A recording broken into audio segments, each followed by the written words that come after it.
So where were we?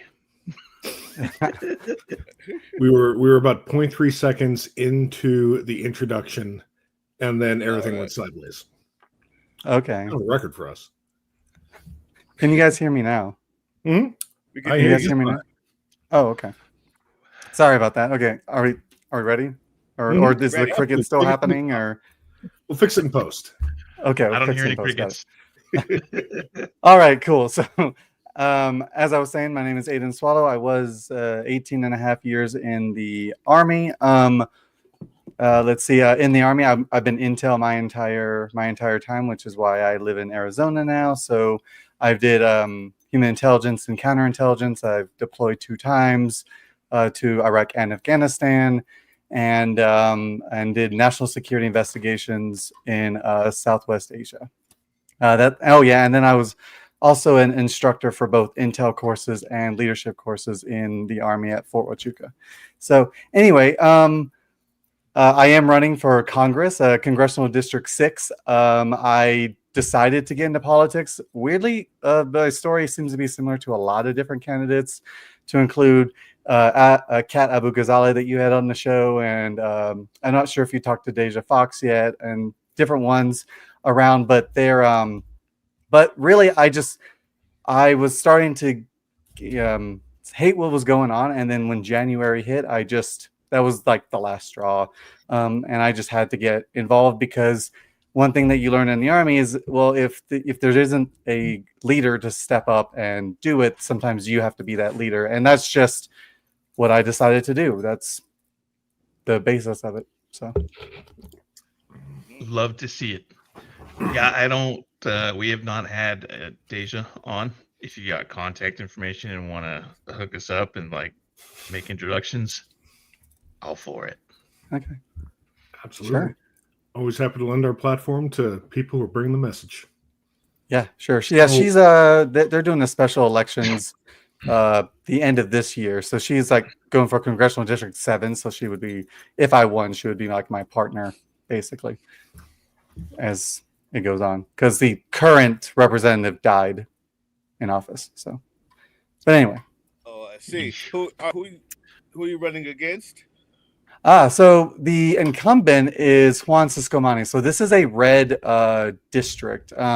District 6 has, you guys have heard of Tucson, I'm assuming. Well, it has it's basically the district is gerrymandered to hell and back. So, but the northern part of Tucson is District 6, and then it goes all the way down to like the border to New Mexico and the border of the state. Except they gerrymandered Bisbee out, which is like the liberal part of the South. And so it's very rural. There's a lot of farmers. There's a lot of, it's a very red district. In fact, I live in Cochise County in Sierra Vista, and you guys might know what Cochise County is, because in 2020, it was actually the county that made international news for not recognizing the election of 2020.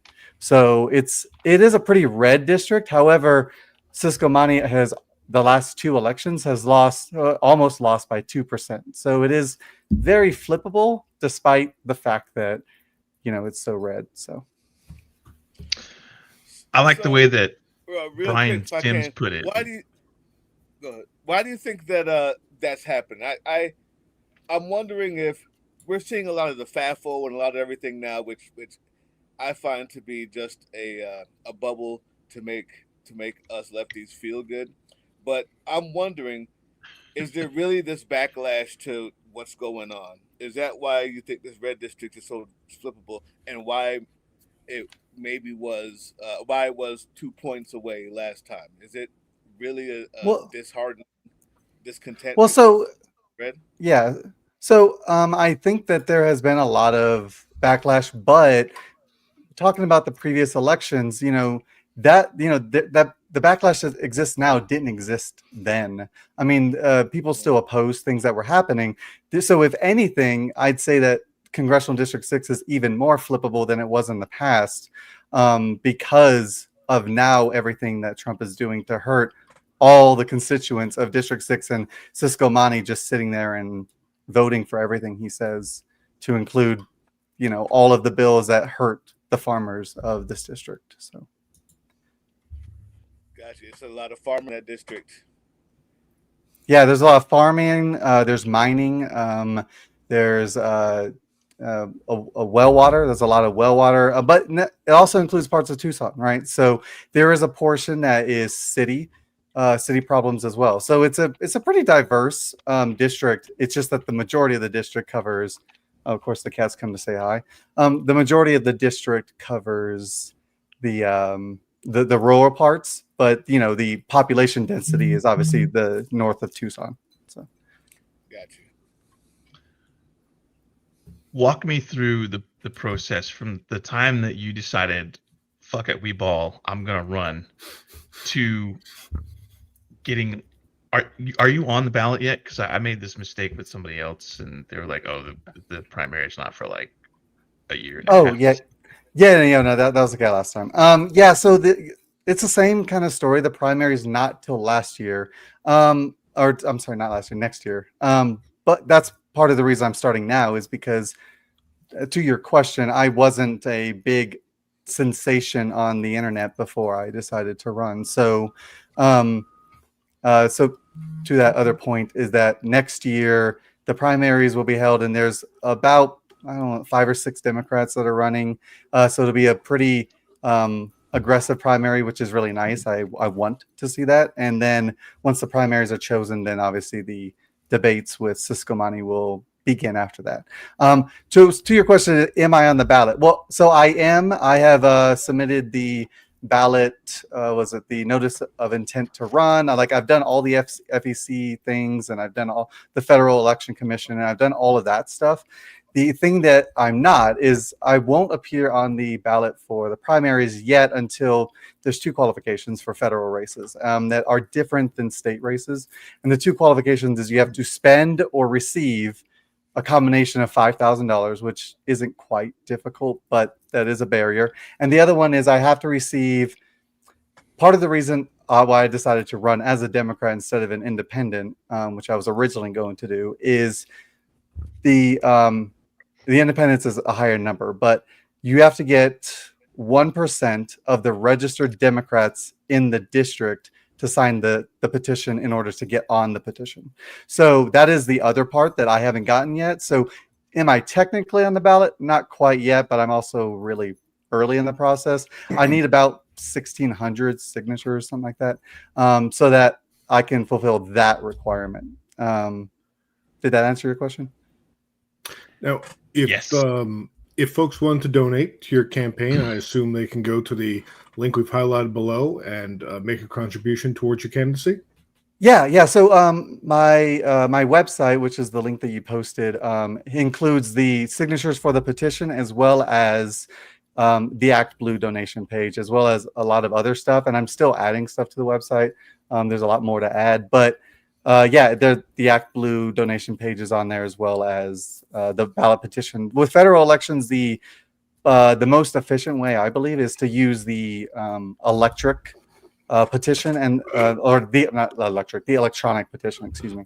And the reason why is because it automatically vets where you live, your address, where you're registered, and so there's no way that somebody can vote that doesn't live there. There's no way that any of the problems can exist because it vets all of that and won't let anyone sign the petition that doesn't live there, right? So, do you have in-person app events where they can come out and sign the petition?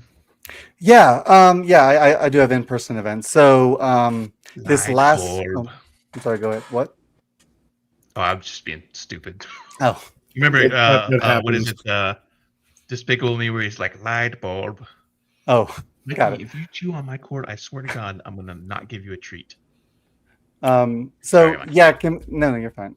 Can people come in person? Yes, and I've already started to do my rounds around the district. I'm focusing mostly on rural Arizona, and a lot of people wonder, well, why would I be focusing on that as opposed to Tucson? Because the population density, if I want everybody in Tucson, then the population would outweigh any other vote. You basically need about 50,000 votes to win the election in 2026. But I'm focusing on rural Arizona because honestly, I feel like they're underrepresented, and as well as I believe that they've been kind of ignored, and that's why, I want to actually go and talk to them. In fact, I've already been to Graham County. A lot of people don't know about, like, a lot of people don't know about Graham County, but it's this rural this rural part with a lot of mining. Well water is involved, so the Arizona water issue, which is a huge issue, is part of that area.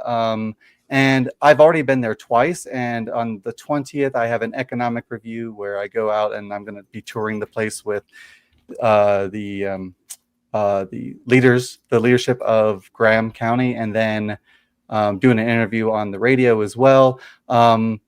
Let's see. I will be going to some town halls, and I'm going to be actually scheduling my own as well, not just in Cochise County or Sierra Vista, but around the state as well. So, and then I'm going to, there's a lot of in-person events, like LD19. Yeah, LD19, which that doesn't mean anything to you guys, but it's up in near Tucson, is hosting a really big drag show. And so I'll be there supporting those people up there. So there's been a lot of events that I'm at. In fact, this last Saturday, I was at the Udall dinner, which is a big deal in Pima County. It's this 13th annual thing where there was a lot of people there who could go. It was mostly for politicians or friends of politicians, but anybody could have gone. But I was there as well. So I'm definitely willing to go out and have people come see me and answer questions. So the idea that I had is I'm going to do a quick shout out to our Southwest region, which encompasses Arizona. So Southwest, if you're in the counties in Aiden's district, we need you to come out and get her some signatures on that ballot. So if you're in District 6, we got a fire mission for you. Is the electronic authentication is what is that? The apps.azsos.gov. Let me actually. Yeah, that's it. Yeah, that's the one. Yeah, okay. It should be. I mean, after you verify who you are, then I don't know if that link directly goes to my page. It probably does because it's on. You probably took it from the website, but yeah. Yeah. Okay. Yeah, but again, it'll only go to me or my district if you live in my district. So it'll go whatever federal candidate is applying to wherever you live. Or I guess this is just for Arizona, but yeah. Right. Okay, cool breeze. So we can also put that up too for those folks in Southwest District. Yeah, and it's way more efficient than hand signing the ballots. When you hand sign the ballot, I mean it feels better, and you can kind of get it right there. But those are I won't know exactly if you're gonna be one of the authorized signatures. So, for example, if I didn't get and they don't count any of the votes or any of the ballot stuff until right when the deadline is, and right when the deadline is when they create the ballot for the primary. So I would have no way of knowing if people automatically or if people are actually authenticated and live in the district. The easiest way is to do it through the electronic way because that they already do the authentication beforehand. So there's times where people might get a signature and then take it in to get it, and then those people are invalid because they don't live there or whatever other reason that they're invalid, and then that takes off their total. And if it goes below that 1%, then or half of 1%, then it's null, basically. Okay, let me ask you this. Yeah. Before we get into and you guys can ask all the hard questions. I have no restriction on anything, so go ahead. Thank you, I appreciate that. So first one is not really hard, but I want to get your perspective. You said you wanted to run as an independent first. And then kind of set it for the Democratic Party. Now, I have a whole bunch of reasons why I can see that being the way to go. If you've seen this channel or the other one, you know that I probably feel the same way. But I'd like to know why you say that. What was that about?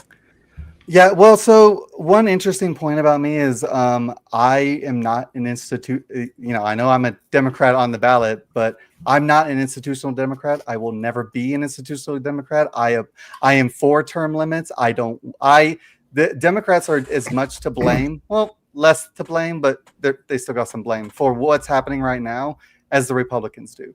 The institution, this idea that you just stay in office for 20 years, this idea that you're 70 years old, like, and again, I no disrespect to the people that this has happened to, but if you die in office, although it's tragic, that kind of shows a little bit of, well, maybe the people in office might be a little bit too old to be in office, and so it comes to, so like the Democrats are part of the problem too, and the Democrats get donations from billionaires too. Now, granted, they get a whole lot less than the Republican Party, but they still get billionaire support, which is part of the problem too. They also had these. There's no limit on elections. One of the cool things about Arizona state elections is that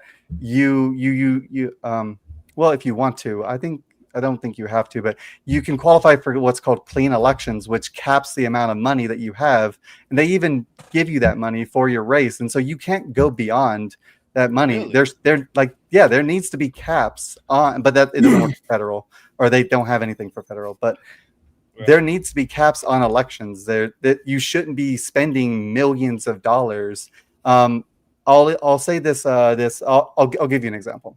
This last election, Christine Engel, who lost by only 2%, which is a vote of like, I don't know, 2,000 people or something like that. It was something ridiculous. She lost by 2% to Cisco Money both years, both 4 years total. But she spent, now I don't know how factual this is because I don't want to, I wasn't part of her campaign, but she spent roughly about $3 million on her campaign and then still lost. I don't know how much Cisco Money spends. I can guarantee you it's even more than that. So maybe there would be less of a barrier entry if the parties actually supported, these caps and making it easier for people like me to actually run for office. So that was kind of a long explanation, but hopefully I answered your question. No, I get you. I too have a problem with people dying in office. And I believe what's her name, Park Rose Permaculture says it's a gerontocracy. These people are so hungry for the power, so selfish and clinging on to it with the claws of a house cat, like unclawed. And it's selfish, it's gross, it's undemocratic in my mind because you're not representing the people anymore. You're just doing it for power. So I agree with you there. And there's a lot of other things too, but yeah, I'm with you there. If your opponent comes at you and says, "Well, she's not a real Democrat," I mean, what do you say? Well, I would say, well, that's well, first of all, why would my opponent be saying that? What do they know what a real Democrat is? But well, I guess in the primary, if you have if you were to have a primary, right? The primaries. Well, I don't care if they see me as a real Democrat or not. The thing is I'm running. I'm running to help the people. Oh, thank you. You're knife handing me. I'm starting to get like splashbacks. You're knife handing me. No, I'm joking. That'll happen a lot here. Yeah, no. Yeah, sorry, I apologize. No, you're fine. You're fine. But yeah, like all these people, like I'm not here. Like if I get elected, if a Democrat's doing something wrong, I'm gonna go after them too. Like I'm not going to toe the line. I'm just not that kind of person. I don't just listen to somebody because they're in charge. When you're elected, you don't serve the president, you don't serve the House, you don't serve the minority leader, you don't serve the majority leader, you serve the people. You're elected by the people. Those are just extra positions and they might have some power, but they're not your boss. So this idea that people are just towing the line for other people is utterly ridiculous. That's what's up. So I gather that perhaps you've got some thoughts on beyond just the adoption of term limits, but also campaign finance reform. Oh yeah. That's one of my money end. Yeah, that's one of my things. And I don't honestly, if I was elected in 2026, I don't know if that would be something that is even achievable by 2028, because if I'm going to be honest, I'm going to get a little bit real. I don't know how fucked our country is going to be by then. So there might be some things that take priority over that. But that is something that I do support, is this idea that there is, a cap on elections. In fact, I would have to talk and figure out the number, but I would say probably for a congressional race for Senate and House, I'd say that probably a singular million is probably a good cap for that. I don't know if that's, I mean, honestly, I think it could be less. I'm trying to be charitable with that, but, for a congressional race, yeah. It is something that a number of other countries do limit, and it's usually even less than that in order to keep it more manageable. The campaign season is shorter. You typically don't see campaign ads more than a few weeks out from the election, whereas here it's like years in advance. You're seeing publicity for, especially for the presidential runs. Oh yeah. Media, influencers, all that stuff. It's huge amounts of money. Though I agree with you that it's a very difficult hill to climb right now, especially with the Citizens United decision in place.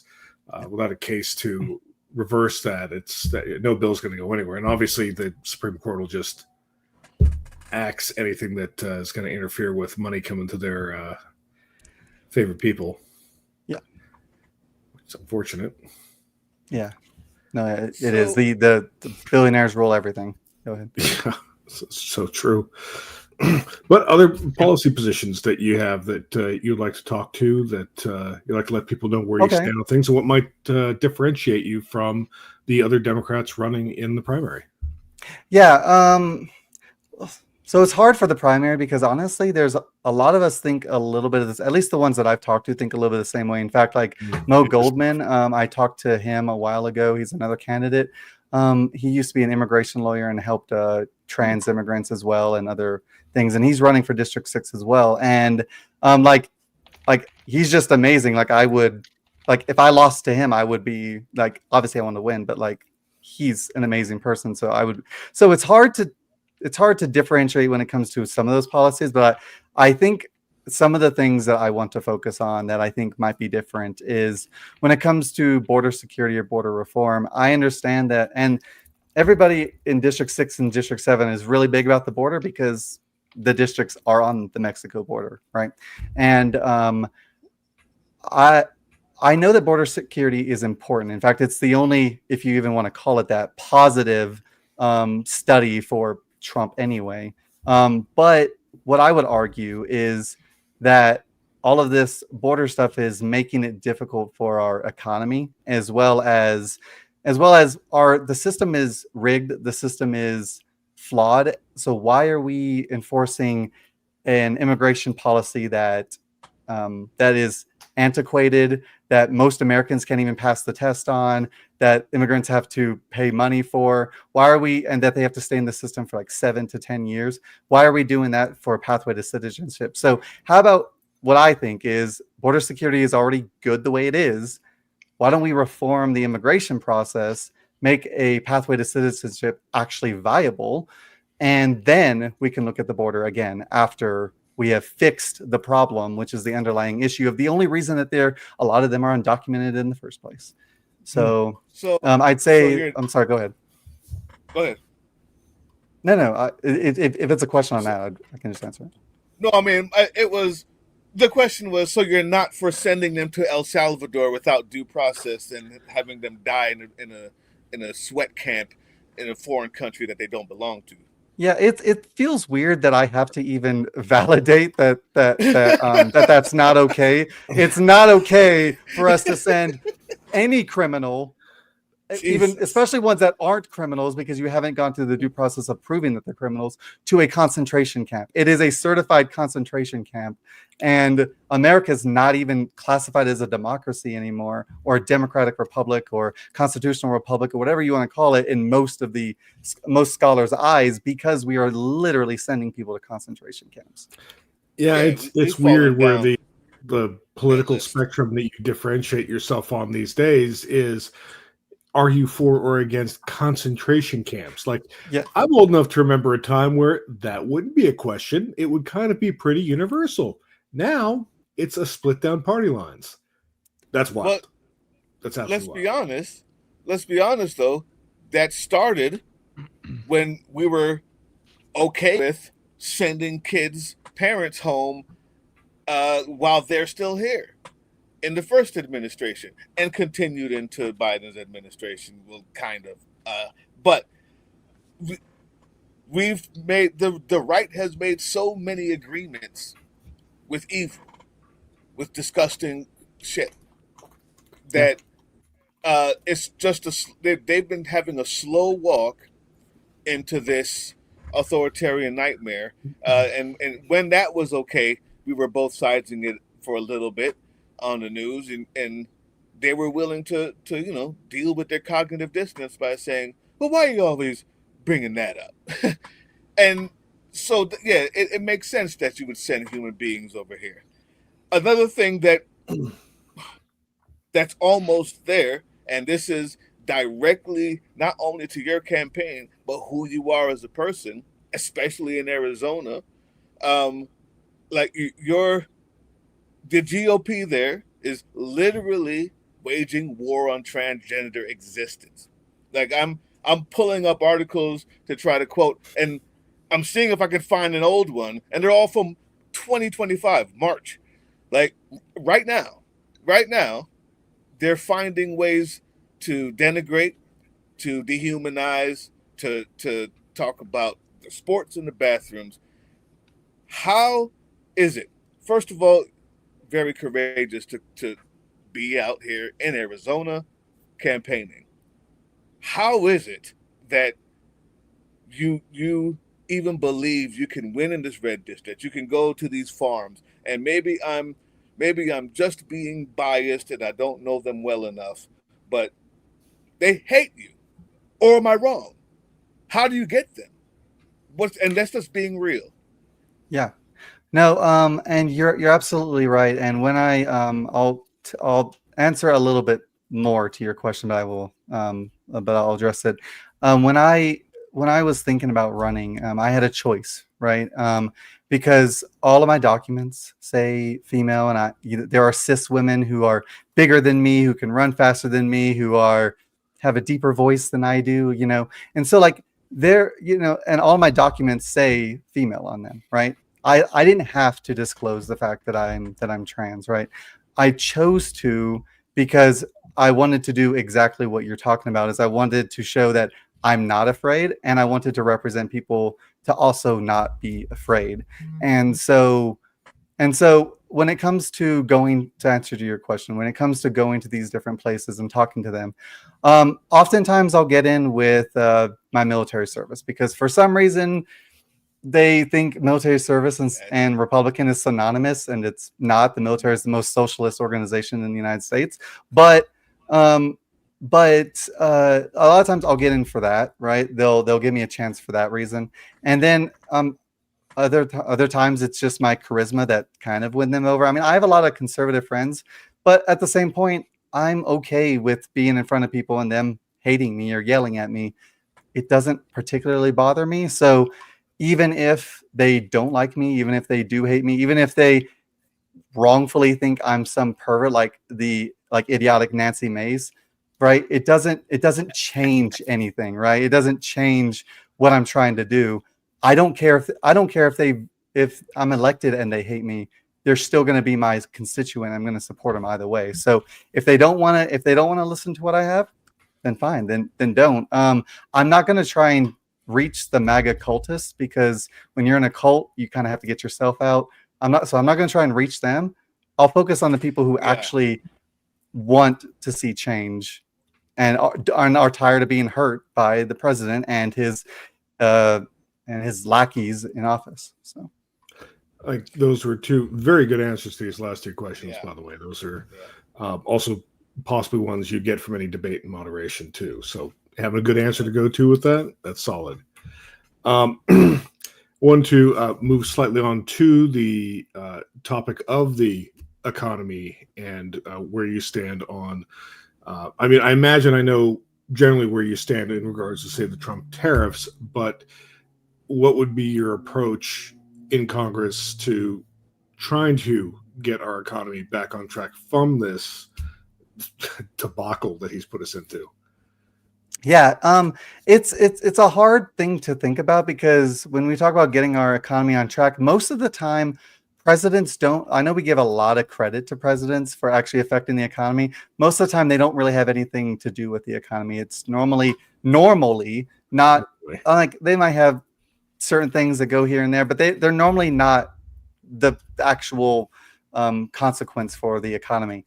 Um, but with Trump, that's a little bit different because the tariffs are a direct problem with the economy. Right. And so it's hard because if he's already breaking the laws anyway, and then you can't stop somebody from not breaking the law other than seeking legal action or conviction or something like that. So the only way to stop something like that would be an impeachment, but I don't even know. But that doesn't necessarily mean that the vice president's not going to try it either. So it right now the courts are blocking the tariffs, and so that's a little bit of a relief right there. But something I don't have much control over that other than the voting for impeachment if that were to happen.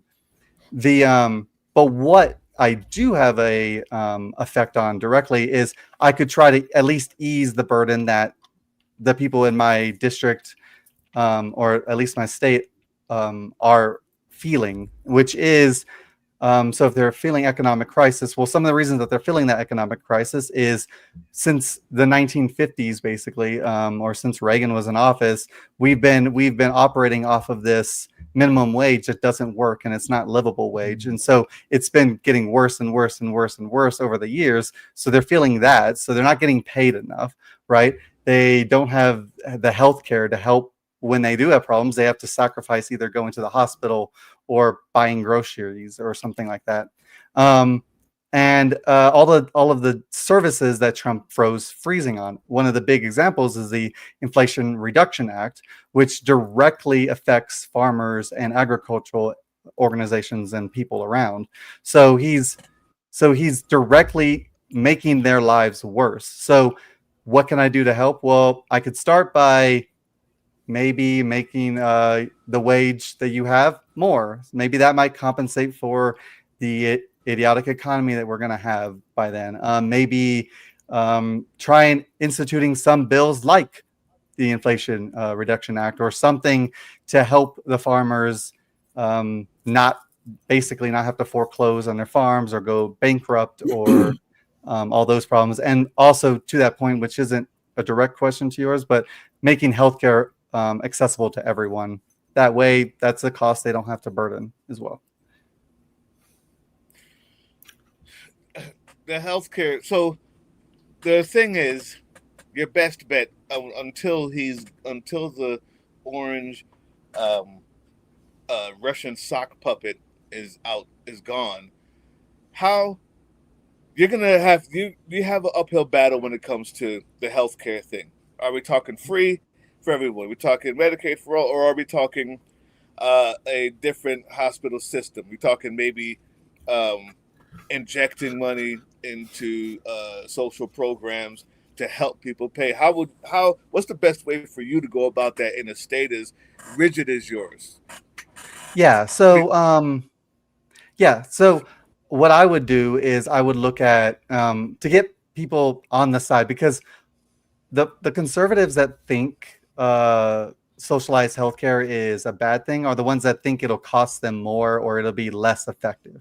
So I'd point to one good example. Now, granted, it's a smaller sample size, but I mentioned before that the military is like the most socialist organization. But I say that because the military has socialized healthcare.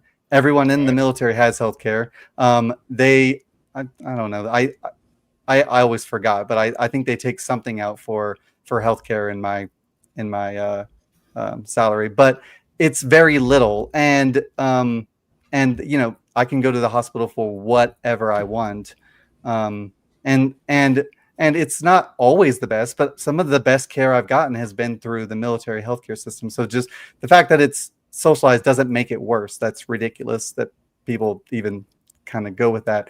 In some areas it might be worse, but it's also cheaper. So like that's the other thing. So everybody wants to talk about, oh, I'm fiscally conservative. No, you're not. But so when we enact this socialized healthcare, it's cheaper for America to have that instead of having a bunch of privatized healthcare.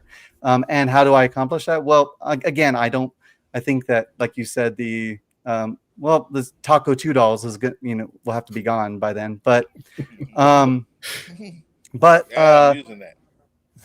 Well, good. I stole it from somebody else on YouTube.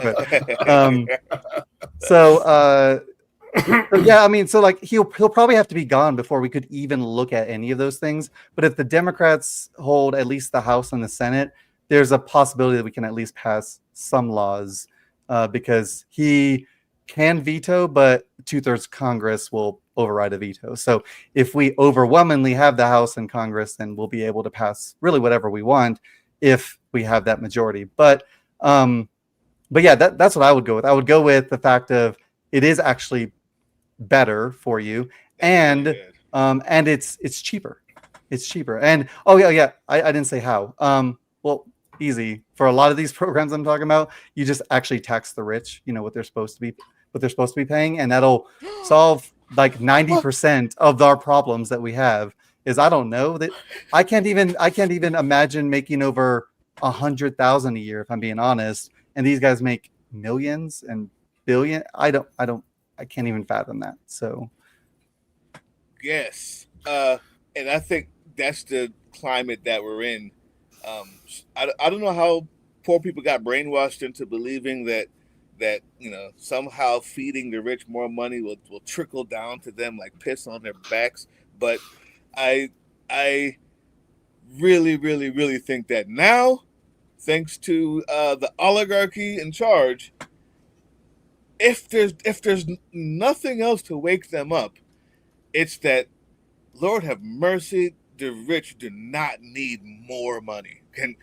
Can we tax them a little bit? I also like that you straight up said that's what the military uses. You like the military? Okay, well, they're using socialized medicine. Can we talk about that? That's such a great point, and I don't know why I haven't heard anyone else really put it in those terms before. Really good. And the last thing I wanted to say is we have to flip the daggone house, right?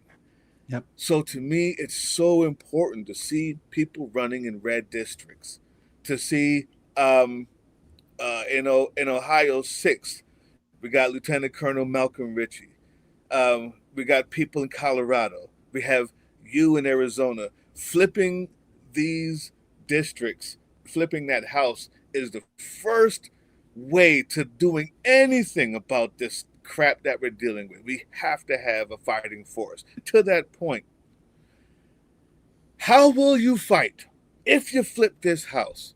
Please, I don't want to put it in your mouth, but what in the absolute F will you not vote for? Who are we talking about? Who are we going to disobey?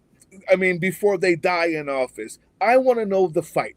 If we switch and these people vote for you because they want something different, please, Lord have mercy, give them something to hope for. What will you do to fight this megalomaniac puppet of the Russian government? yeah, so well, for one, I wouldn't be voting for this big ugly bill that all the Republicans signed on to, and then realized, like as you guys posted earlier today, that Marjorie didn't read all of it, and there was parts in it that she didn't like. Imagine that. So that would be the first thing, is I would actually oppose. The thing is I'm not. I'll answer it this way. I don't have I don't have political loyalty towards the party. I don't have party loyalty. I'm running as a Democrat because, quite honestly, they're the only ones who aren't evil right now. I mean, they're a little bit evil, but not like the other side, right? Yeah. So I'm running as a Democrat because of that. I would be an independent otherwise. So I don't have this party loyalty of towing the line because the Democrat said so. No, I'll toe the line when it's good for the people, and then when it's not good for the people, I won't. And that's just that. I mean, I'd say that that's the basis to it. Is I'm not afraid to tell people no. I mean, I did it for nearly 19 years in the Army, and I was a sergeant first class. I am used to telling people no, and I'm used Cool. to not worrying about it. So like, and if they don't like, Work for again, if them. they don't like me, then it's fine.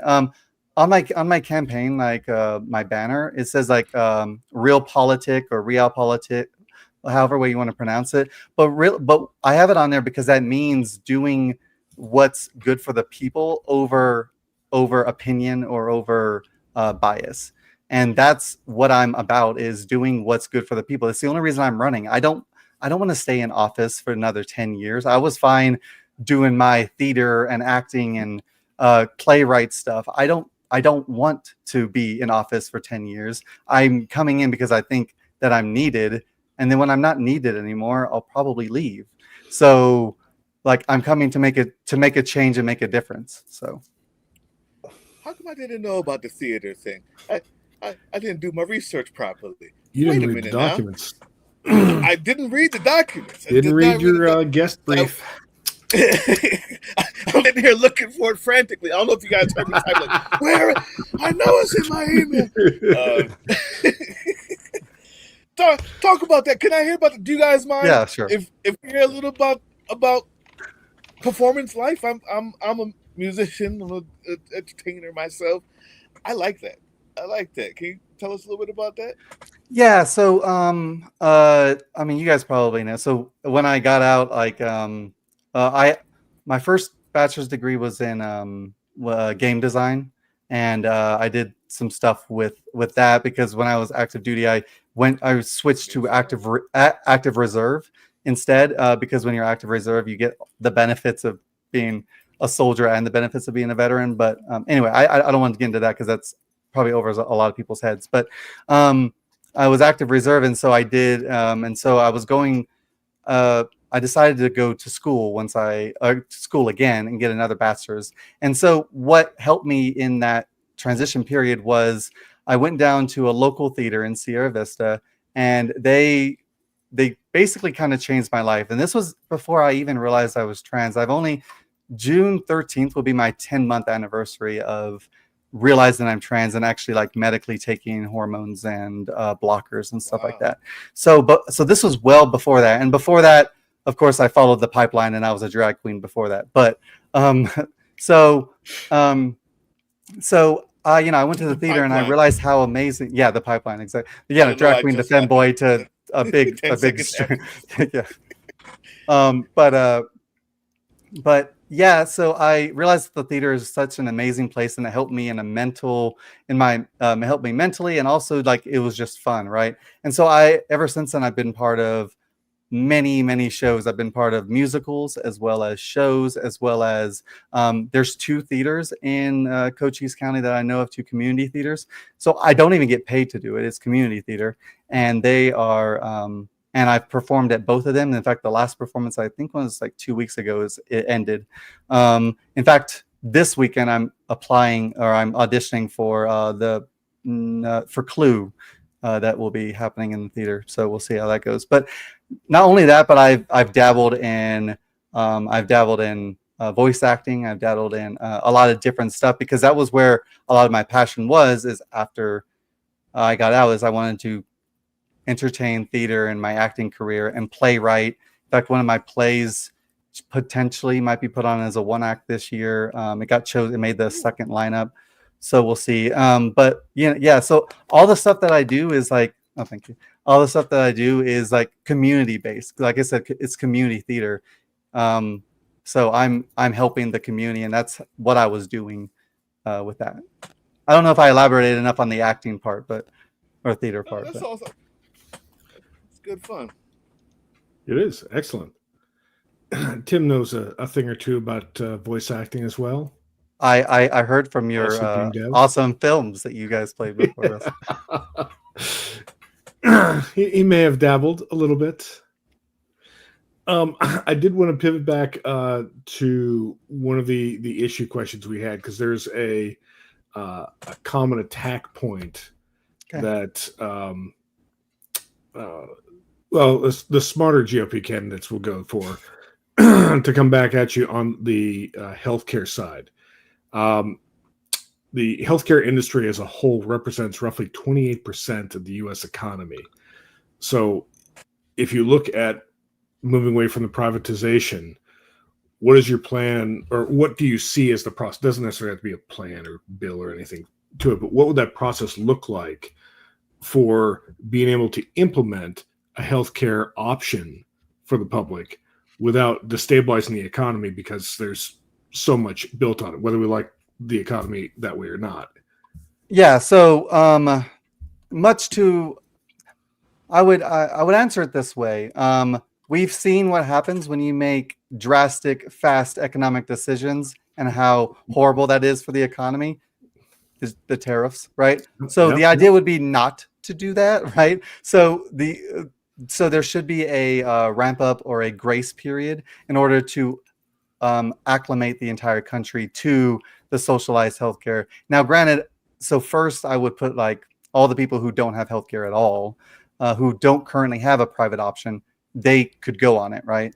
And then after that, then we start to slowly but surely give the companies ways to get out of that and make or support the public option.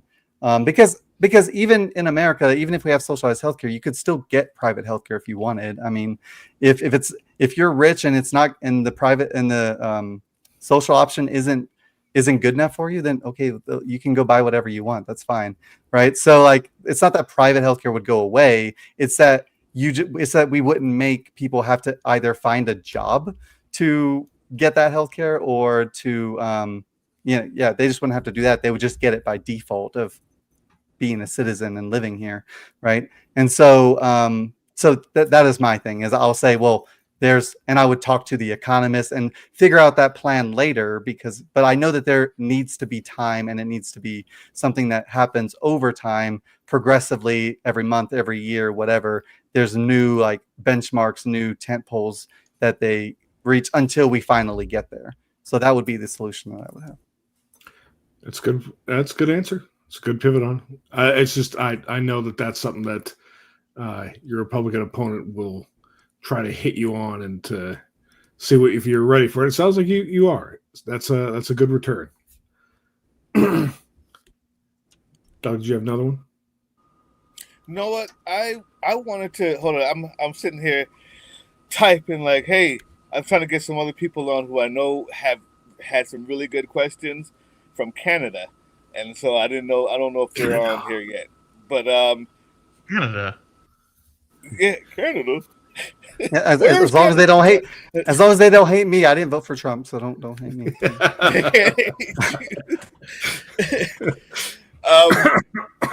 Yeah, this trade war. Once again, first of all, I mean, unless you're on one of those border states, there's really not much that you can do. But Lord have mercy, I'd just like to hear your thoughts. This whole idea on the trade war. You muted yourself on accident, I think. Now you're good. Now you're good. Canada's now our enemy. Russia's now our friend. I mean, there's not much you can do from Arizona. But I just love to hear your thoughts on this. Like, what the hell is going on? So I kind of talked about it a little bit, but towards the end of my military career, I had went from human intelligence collector / interrogator, source ops, whatever, to counterintelligence, right? And holding HUMINT as my secondary MOS. And counterintelligence, for those of you who don't know, the point of counterintelligence is to investigate U.S. citizens with an army equity against national security crimes. That would include treason, sedition, I've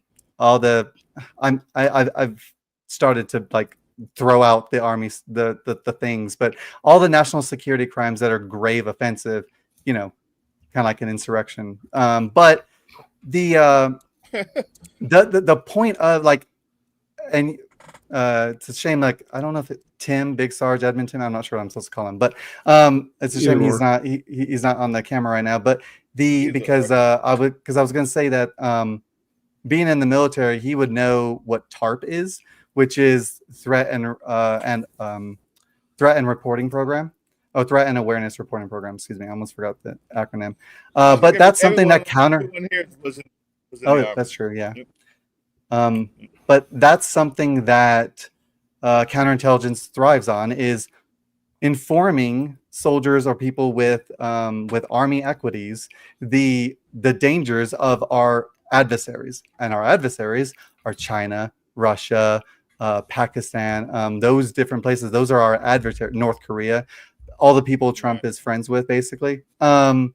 Those are our adversaries, and so this idea, this framework of somehow going from the Red Scare to now, oh, Democrats are communists now. So it's like we're still using the word, but Yeah. now you're doing it to Democrats and smoozing up to the actual communists, the people who claim their political ideology as communists. Now you're literally on their side, but we're the communists, right? So like all of this framework of this Hippocratic idiocy, honestly, is it. I don't know. It just not. There's not really much words to it other than it's so ridiculous. I don't like this isn't a novel, like this is stuff you would see in a novel or a book. This isn't stuff you see in the U.S. government. It's just, I don't know. Yeah. So go ahead. Oh, go ahead, Doug. You first, sir. Okay. All right. But remember, you asked for this. I did.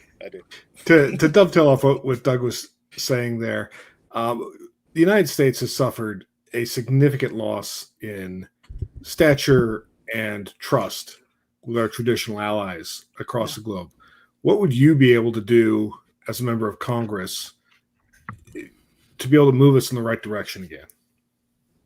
Right.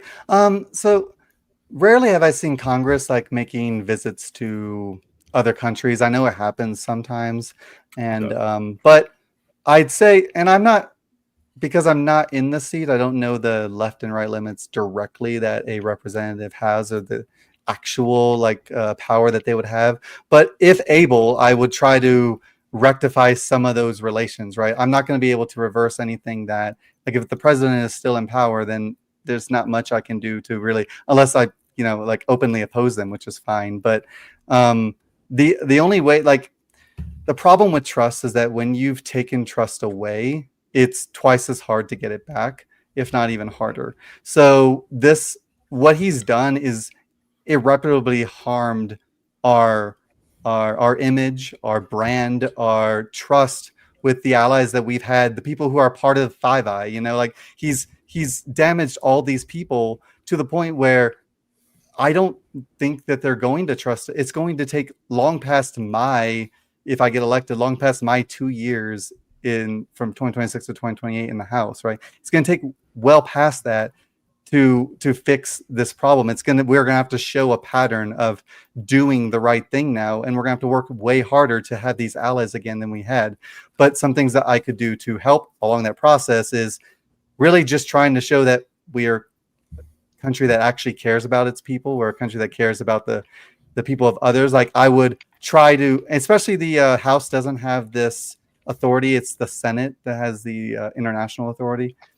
But I would try to push for the Senate to, reestablish some of these relationships, or if I could support a senator who's going to these different things, Ruben Gallego or Mark Kelly, I would support them directly if they had initiatives to go help these countries or to build relationships with them, restoring all the things that we basically took from them, because they're not just going to be like, oh, Trump's not there, and you guys seem like now we're going to trust you again. Like, it's not going to come back the way it was.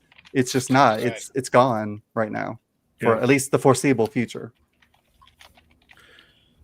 Speaking on that as well, sorry, Doug. As some people who have been frequent viewers may be aware, tip of the spear landmine removal who operates out of Ukraine, is a good friend of the show, and they've been on once or twice, no, once, to showcase what they do in their work there in Ukraine, and removal of landmines, the EOD work in civilian areas, training Ukrainian personnel, and the one things that you will pursue, and now it depends on which committee you get on for actual That's true. Yeah. control of things, but one of the key pieces in the House is the we're doing this show live. The purse string of the government run through the House. Do you need a teleprompter? Yeah, I need to be back on the teleprompter. Looking over here, reading off both. I kind of missed that. You said like the purse. Is that what you said? Yeah, the purse strings of the government are controlled by the House. Yep. All appropriations have to start with the House. So one of the key changes between the Biden administration, the Trump regime, has been the ramp down of support for Ukraine, who is still fighting a very creative defensive struggle against a massive aggressor who is just fully committed to the meat grinder approach of trying to win this war.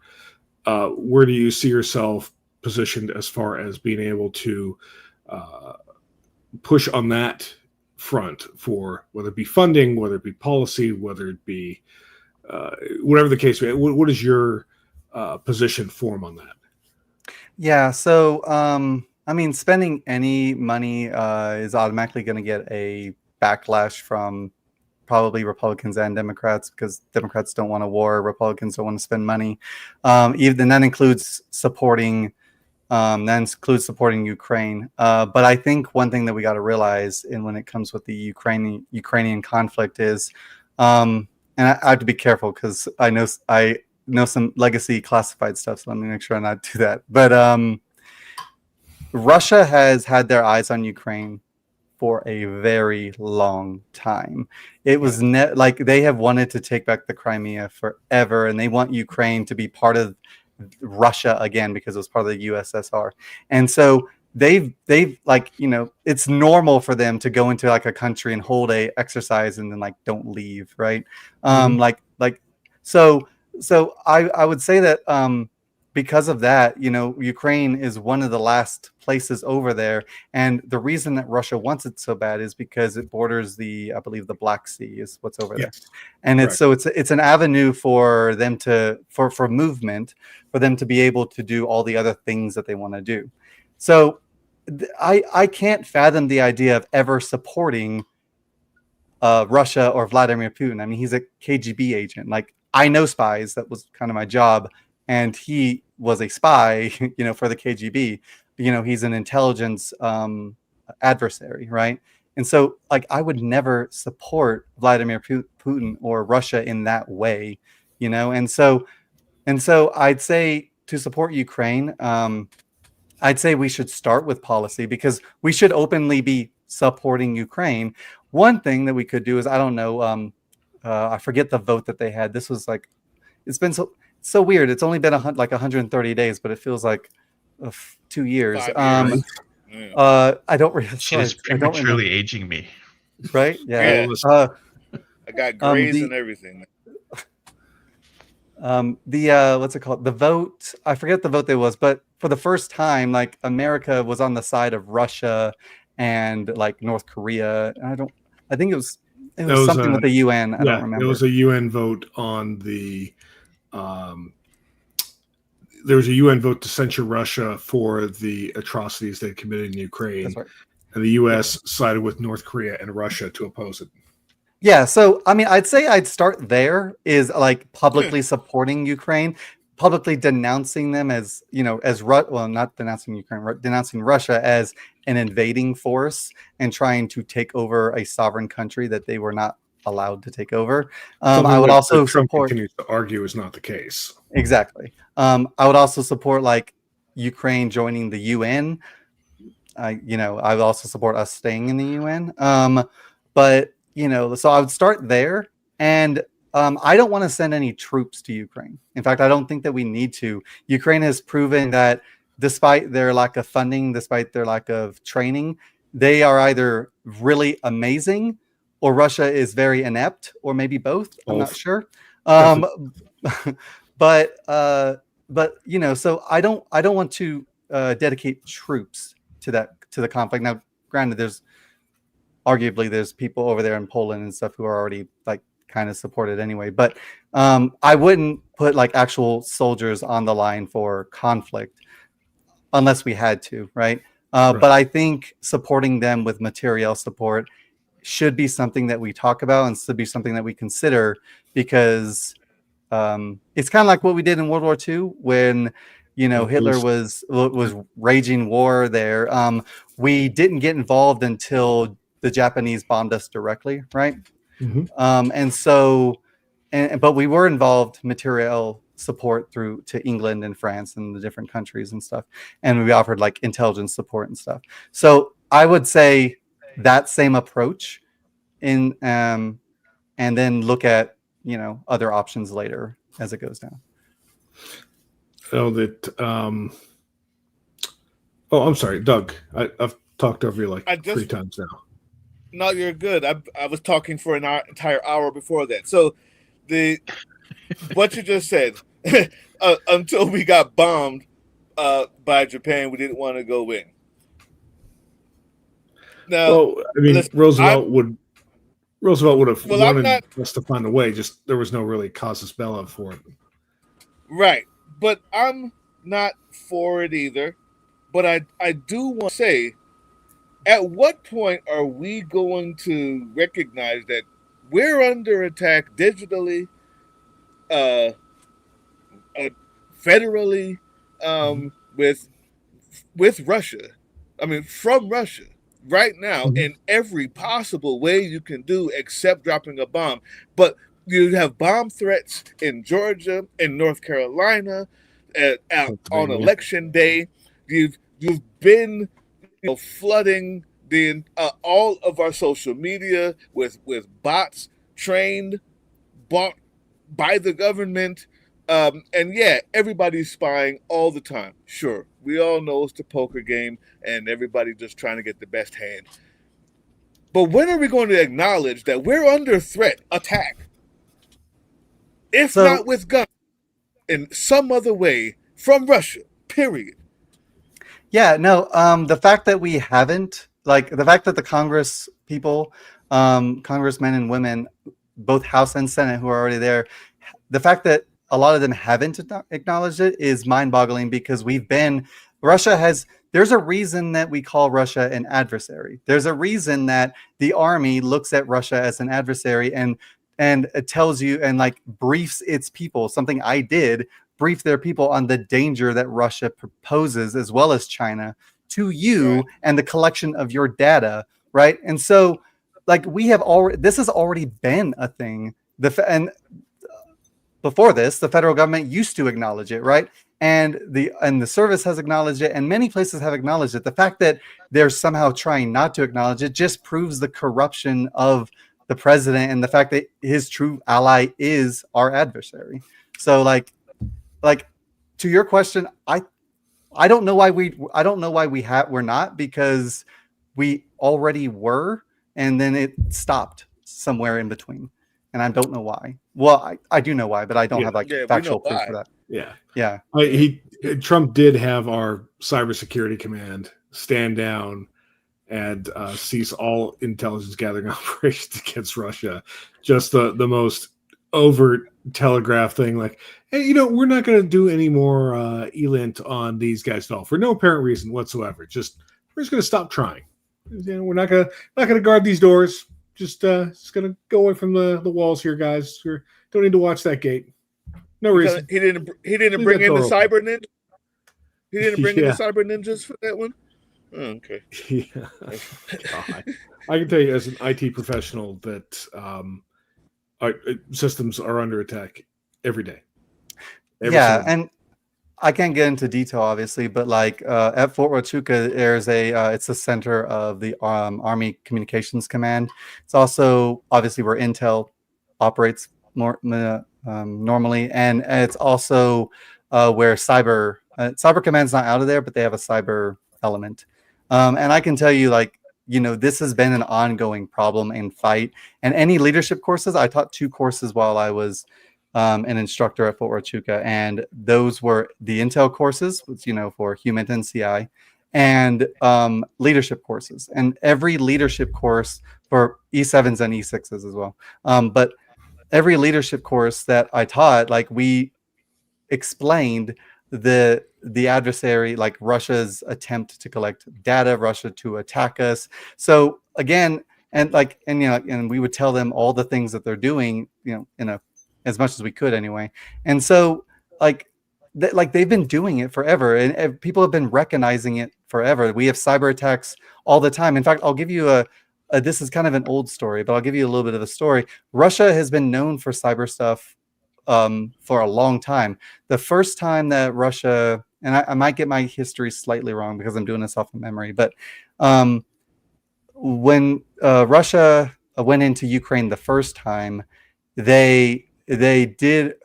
Was it Ukraine? I don't remember. Anyway, Russia used a cyber attack in order to get in there. What they did is they shut down the entire network, and then when they got in, when the network was backed up, they were already in the country, right? So they took it over by just dominating it physically, right?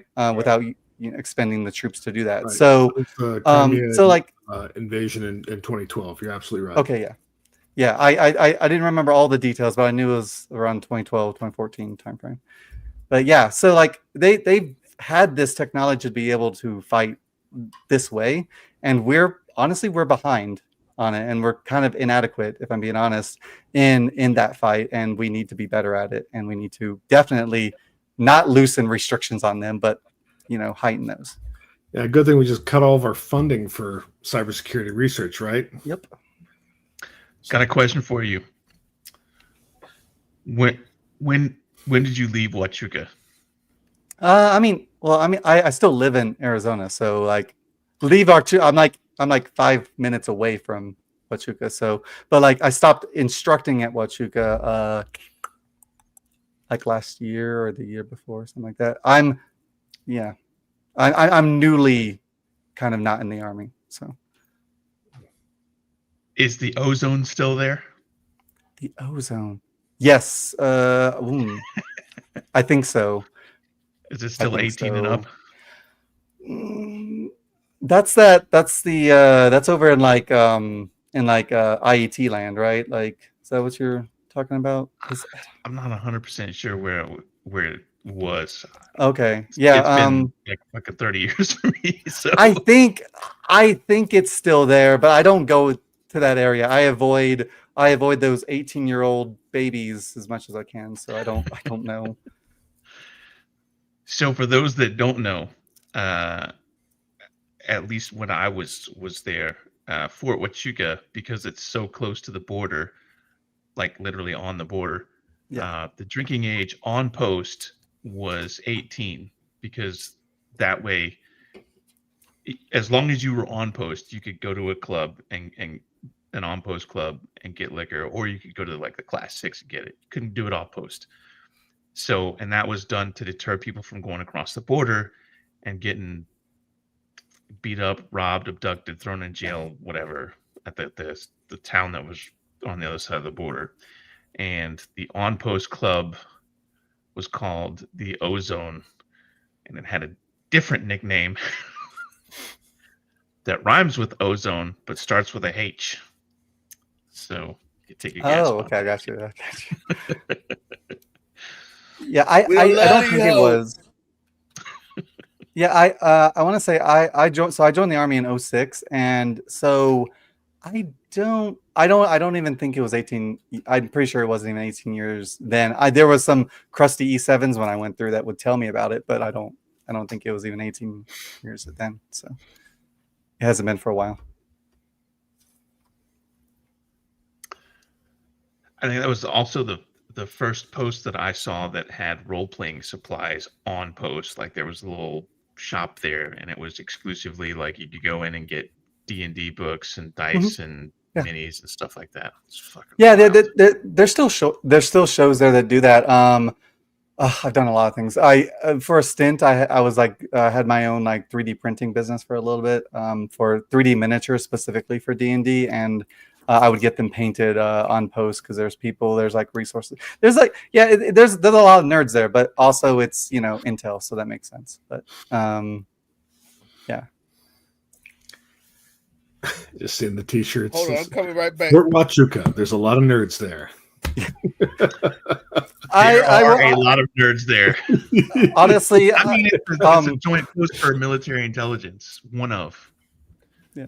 You got DLI, Fort Huachuca, Goodfellow Air Force Base, and Goodfellow. Yeah. It's like a couple other places. There's also the CI one in New England. I don't fucking remember what it's called. There's that one up there too. With the Special Agent Academy is up there with the FBI. But I'm pretty sure, honestly, with the more interviews I do, which I've done 3 now, you're my 3rd one. The more interviews I do, plus just being in the light more, there's going to be lots of sound bites and quotes that people will steal from me, and whatever, that's fine. It's okay. Hey, I'll be entertaining if nothing else. Key to get any political runs to have those great t-shirt ideas. You know what? I'm sorry that I just yelled that out because that will be used. Now it's going to be used as a meme, and everybody's going to say, Aiden Swallow said we don't love these hoes. I'm just playing. So, I have a very serious question. And I don't, to be honest with you, this is the type of question that I really, really, really, really wish you had a really good answer to, but I'm skeptical because I don't know what you can do.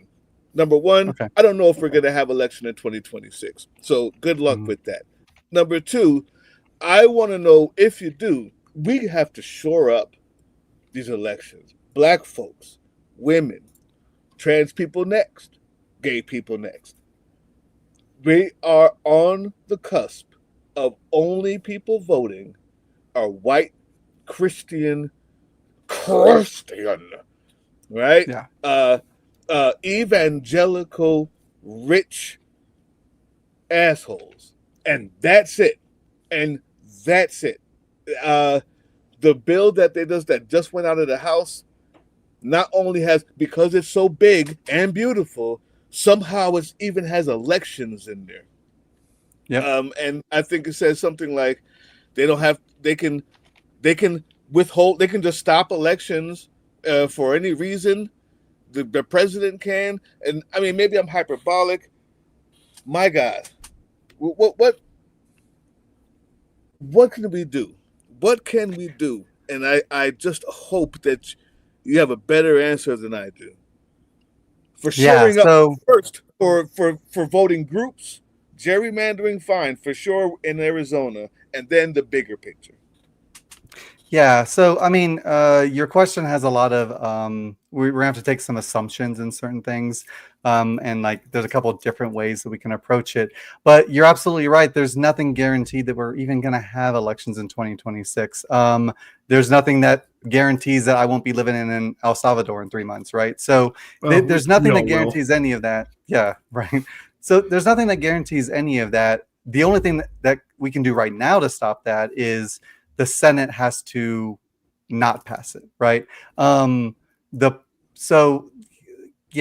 bill passed in the House by 1 vote, right? And we lost 3 Democrats, so we would have won that. But anyway, depends on how. Can we have a moment of silence for the dead Democrats?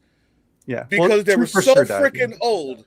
Jesus Christ! I'm sorry. I apologize. Please continue. No, you're fine. Like, I don't know some of those, but like Grajava was one of the ones in CD7, and he was an amazing guy. But like, I mean, and it sucks that they died. Like, they were good people, but at the same point, like, we have to have people in office that can stay there for a while. Anyway, or they can like finish their term. But anyway, so the first thing is that the only way we can move forward is if the Senate announces the bill, right? Because if the Senate passes the bill, you're absolutely right. Trump will do all those things. It's been, I mean, I know that he denounced it during the election, and somehow that makes it like factual, but he denounced Project 2025, but that's been their thing the whole time. They want to give full executive power to Trump, and they want him to be able to stay in office as long as, well, at least as long as until he dies. They want him to stay in power, and so that is one of the options. You remember when I forget his name? It's not Stephen Miller. It's can't remember his name, but he's like he used to be in charge of Project 2025, or I forgot his name. Anyway, Yeah, he had to step down because he got he said too much.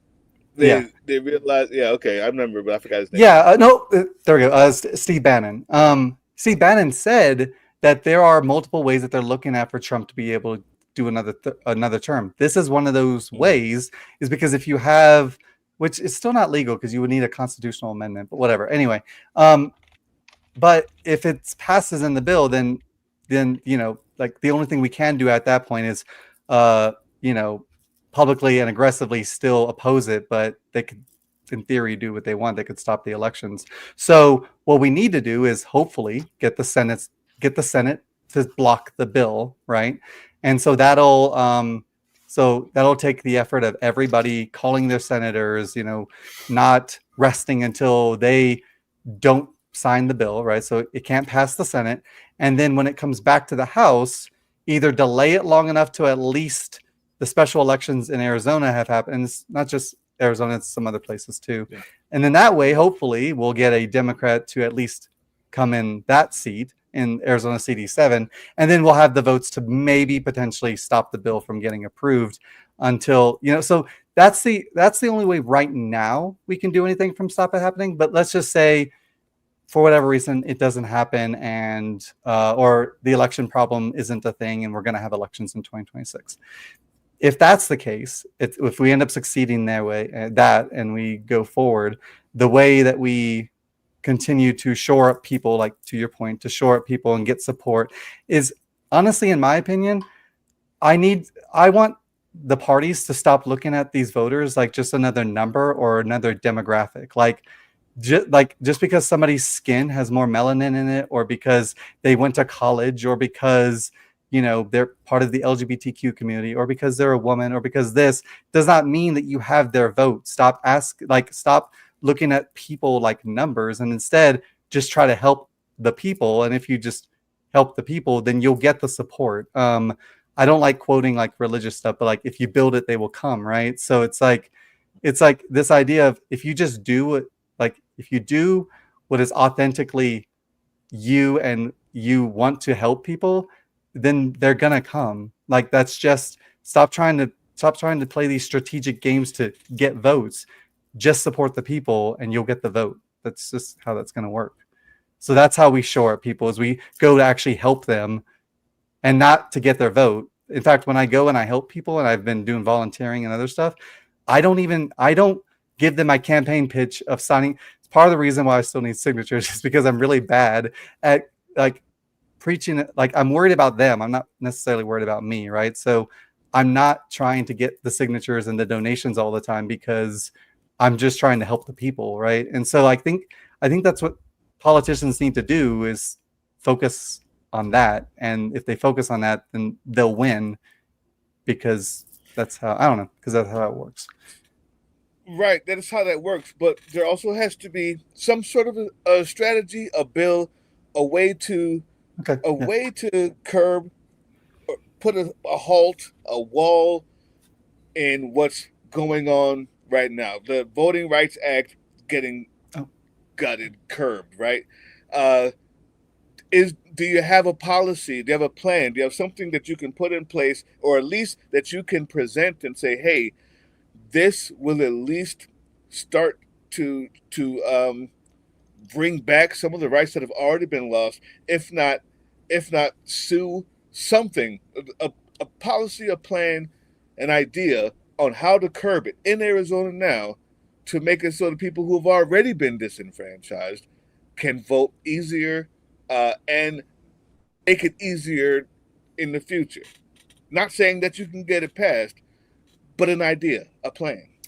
Yeah, so I'd say the first thing that we have to do is stop the things that are already trying to happen. So like that's a little bit that's easier said than done because you have to have a voting, whatever, blah blah blah.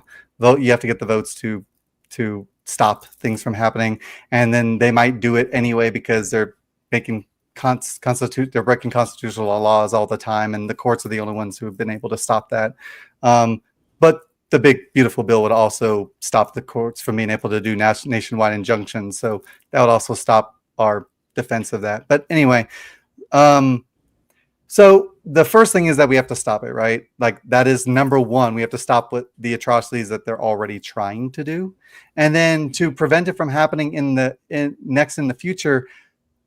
That's a difficult question because we already have the guardrails and the checks and balances in place for it never to have happened in the first place. Everything that he's doing is breaking the Constitution. True.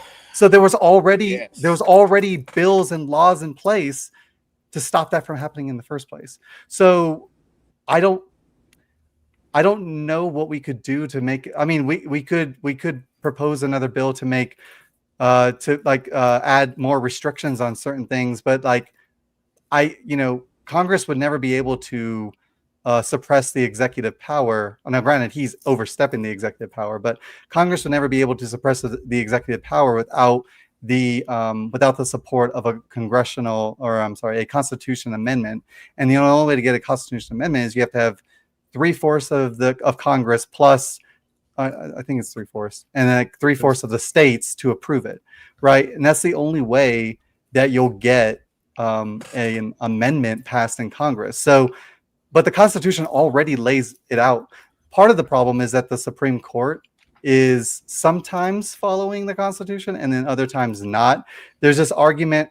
Jasmine Crockett makes this, well, she's amazing anyway, but she makes this argument on due process, and these Republicans on the oversight committee, I think it's the oversight committee, were trying to claim that the Supreme Court has ruled that the due process doesn't work the way that the Constitution says, that it's like there's another stipulation that they have that they can like regulate who gets due process and who doesn't, and it's just factually wrong. And so they're just doing whatever they want. So I'd say, how do we stop it from happening in the future? Well, I'd say a good start is getting rid of all these corrupt politicians. That might be a good start. Maybe actually the Supreme Court. I don't know. I don't know if that's a congressional thing or like if that's a constitution thing, or if we could just make another bill to expand the Supreme Court. We potentially could. So I could certainly look takes into a that. Yeah, there's only no takes a number bill in the from Congress to do it. Constitution. It's just a vote from Congress. Yeah. Oh, then Would you? I mean, yeah, adding more people to the Supreme Court could be fine. I mean, that could also end up hurting us later, but I mean, more than 9. I mean, I know right now it's stacked in Trump's favor, but I don't know if we need more than 9. But I mean, that would be something I would be willing to look at. Like, if there's a reason that we should have more than 9 judges, I don't see why not. I mean, that's if all it takes is a vote, then sure. Yeah, I mean, that started out as what I'm sure Matt would know. What was it like 5, and then it went to 7, and then again to 9 over the past 200 years. They just It was kept either adding 4 or 5 to start, and then it was immediately expanded to 5, and then it went to don't tell me, it went to 6 somewhere around the Civil War, and then it ended up going to 9, I believe, either in the 1920s or 30s. Someone will fact check me on that one. It's been a long time since the court's been expanded, and not just the Supreme Court. The way our districts work is a bit wonky because it also hasn't been expanded to keep up with changing populations across the country. But all that is the purview of the Congress to adjust and expand the size of districts. And I know some people have said that we've gotten feedback like, oh no, it's always been set this way. It has never changed. That is total bullshit. throughout the history of this country, they've constantly changed the size and makeups of the courts and districts, not just the Supreme Court, because you have to. Just where there's more people, there's going to be more court cases. That's kind of how people work. There's going to be things to be decided. So yeah, with that additional information, and I saw somebody in the comments said expanding it to 13. I mean, that sounds like honestly, that sounds probably like a good number for the amount of Supreme. But we also need to look at again. I'm less informed about the legislative portion of it. It's something that I'll have to do a bit more research on. But with the information that you've given, I can see that because I don't believe that the districts are properly represented the way that it currently is.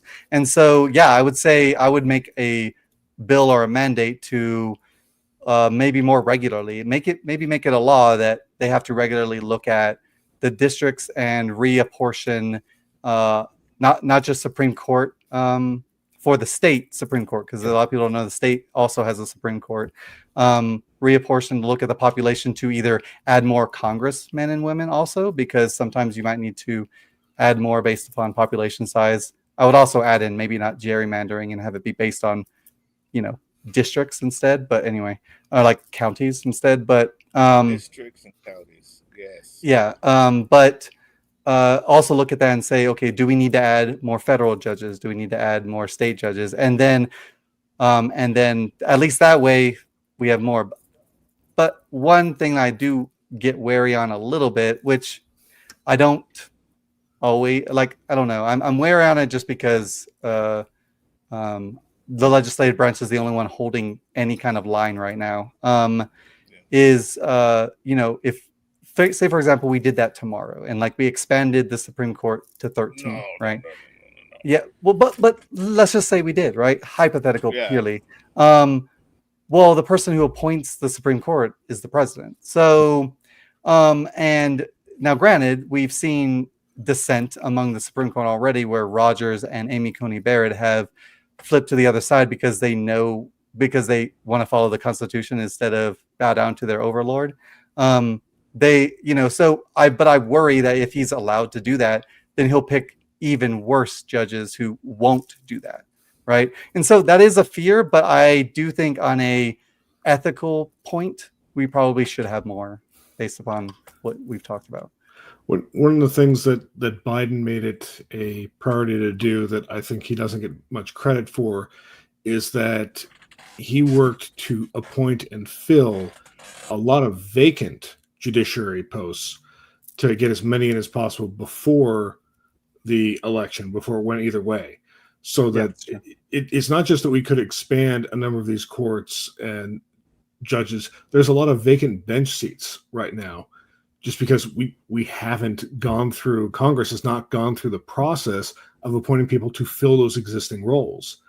And even before we start expanding things, that's something that can be looked at and adjusted. And that's something that, ultimately the nominations come out of the executive branch, but Congress has much more control over the pruning down of the list of judges and choosing who's going to actually be put up for nomination through the Judiciary Committee's work. So that is unlike the Supreme Court, where the president makes a selection. It's that judge who's going to go through the whole process.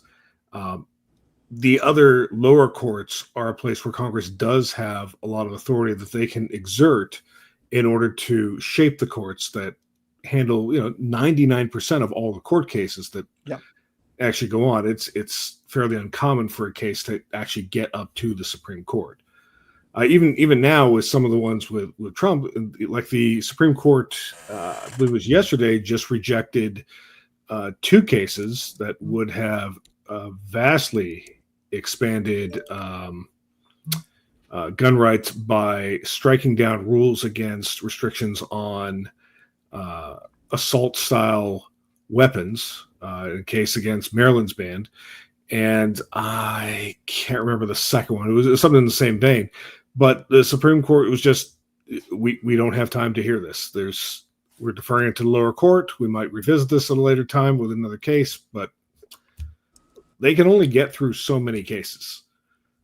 Yeah, and the Supreme Court, like when they make, like the U.S. Supreme Court, when they make decisions, it's normally a long process. Like, these are like 70, 80-year-olds who have a lifetime appointment. Like they're not like trying to do all these, like, like they want to take the big cases and deliberate on those for weeks and walk around and talk to their friends and like figure out like how they're going to litigate big cases like that. You're right. It's the states doing the real impactful work, not really the Supreme Court, right?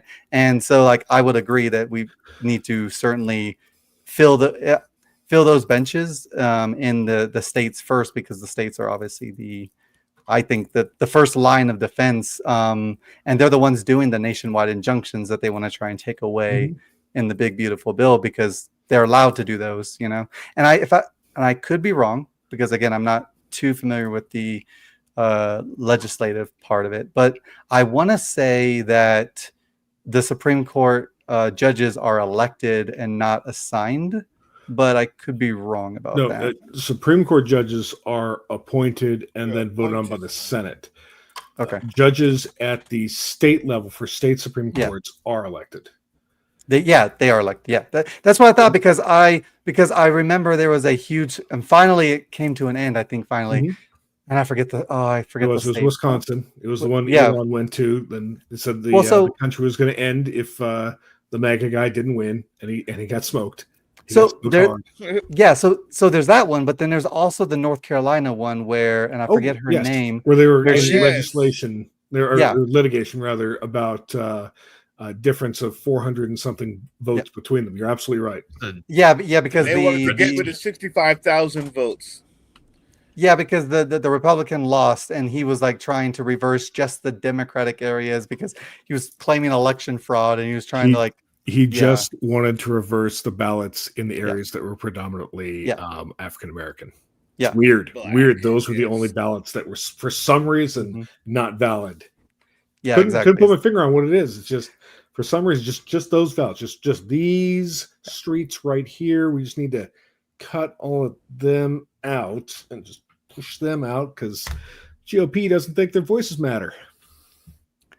Yeah. I interrupted you, Tim. Were you saying something? Yeah, the North Carolina lawsuit thing was between like a judge seat or something. Yeah, it was. Yes, the judges, Supreme Court judge. Shit. That was the absolute worst. Allison Riggs. So okay, Allison Riggs. That's her name. Yeah. Mm-hmm. And the other guy was like Fuckbag McGee or something. Jefferson, that was his name. I swear to God, I don't remember his name, but I remember his face. He had. I know people use the phrase "he has a punchable face" a lot. This guy, like, if you look at his picture, like if you go look up that dispute and look at he's like punchable face. Yeah, that is all the time. If you look up punchable face in Webster's dictionary, it will have a picture of that motherfucker. Jefferson Griffin is his name. He's got a punchable name. Yeah, Jefferson has a cartoon name, elbowable face, and he was just the grossest. But North Carolina is now the grossest. They have turned themselves into a experiment. How much can we fuck over every single voter at the cost of for our own gain, right? Yeah. They took away most of the powers of the governor and gave it to the auditor over there because that's the only seat that the Democrats didn't win in the last election. It's gross and flagrant. But you know what I love about you, Aiden? Because you have a background in, we'll call it communications, but it's intelligence, which includes this communication. You have an understanding of how to say things. And if there's a way that I could be your anger translator, I'm up for the job. Okay? I love it. I like it because you're straightforward. You're not dodging, but you're just good. And I like that. And I say that to preface this. When Got is the it fucking okay? Something's siren going off. Yeah, I don't know. That's me. It's the air raid siren. I got to man the missiles. Just give me a minute. I know those Drink sirens. water. They go off like every fucking Wednesday where I live. They're like, this is a test of this. It's like, Besides besides hiring me, I'll do it for free. Besides me being your anchor translator, at what point, like you said, do you realize there's only so much you can do inside the house? Do you leave the house, go to the march, go to the steps, go to the gatherings, call for strikes, call for the general strikes? I only heard a few people say it in Oregon, which is a political death trap usually, but now I think because they see the moment that we're in and the people haven't stopped emailing and calling and being out in the streets, even they're calling for it. At what point do we take the fight from the house to outside the house in the best way possible? And I will easily translate it for you after you say it in the correct way. Okay, so when you say, I just need a clarification. When you say take it out of the House, you mean like to the Senate? You mean to the presidency? You mean take it from outside of that building to the people? Now, okay. You mean physically? Okay. Physically. Yeah. Yes. No, yeah. I don't even see why there is an at what point there. We should be doing that anyway. Just because if I'm elected in 2026, just because I would be a congresswoman does not mean I can't go to protest or I can't do. I'm still a citizen. Like I'm like federal. Like yeah, exactly. And they do. Like AOC and Bernie Sanders did their tour. Jasmine Crockett regularly goes on the news to speak truth about Donald Trump because no one else will say it. You know, like so. There's no reason that I would ever. There's never a point where I would have at what point, because I would be doing that anyway. You know, I would be going to those anyway. Like I do right now. I go to the protests. Every 2 weeks I'm protesting in Arizona in Cochise County. I go to all these different events, and I'm not there as a Congress or as a candidate. Like I do say, like I'm a candidate, but I'm there to support the protest and the movement. And you know, I'm there with them because I'm struggling with them just like they are. Love it. Okay. Now you said that you were going to translate it, so I'm about to. Why is Jasmine Crockett the only person who can go on TV and say Marjorie Taylor Greene can't fucking read? The guy can't put on his the guy inside the White House can't read, and he can't put on his own fucking makeup. When are we gonna say that the entire Republican Party is made up of 75 child SA offenders so that YouTube doesn't knock us down? I have a list of 1,000. Why isn't that on TV? When can we say that the other side is actively trying to kill black people in Alabama, destroy their rights, blame trans people for lewd sexual acts while they're doing it to kids in their church every day, and you're voting for it? When we can say that, I think we'll get that male vote that they're looking for, that they're trying to find with rubrics and T-squares to see what they were thinking and what got them to vote. The fact is, you're fucking pussy. When can we say that is the question that I think you've answered by being out there. And that's the translation, people. Anybody else? You can easily respond if you'd like. If you'd so okay. Yeah, no. First of all, I like your response, and I love the passion that you have. And you're already right. Like we should be saying these things. I think I saw recently some of the criticism that now Fox News has put on Jasmine Crockett is now they're saying they're bringing back up again when she called the Texas governor wheelie or something. And it's like Okay, yeah. And you don't Go have Hot Wheels. It's like, okay, get over yourself. Okay, yeah. Guess what? She made a joke, right? And so of course they're gonna spin it as, oh, that she's making fun of disabled people. But it's like how, Have I they seen under Trump? do what? Have they Oh yeah, heard have they him seen? speak? I mean, Yeah, exactly. And that's like a weird hill to die on. to like Michelle Obama's point, when she would say, when they go low, we go high. I would say at one point that was probably true. The decorum that was needed then is not now, right? There's a time and place for decorum. There's a time and place to not call somebody on their bullshit. There's a time and place to tell Nancy Mace to shut up. I understand that she was raped, but guess what? A trans person didn't rape you, right? You know who raped you? A cis white, well, I don't know if they're white, a cis dude who's a pervert anyway. Trans people aren't the perverts, right? So that decorum can exist, but like we're past that. Like my decorum isn't going to give people their rights back tomorrow. My decorum isn't going to fix the economy. I'll have that decorum and whatever when we have a country again that's not classified as like an authoritarian regime. So Absolutely. I Absolutely. only yell because I'm a drill sergeant. I can't help Oh. it. But that's it. That's it right there. Decorum comes back when we have a country again.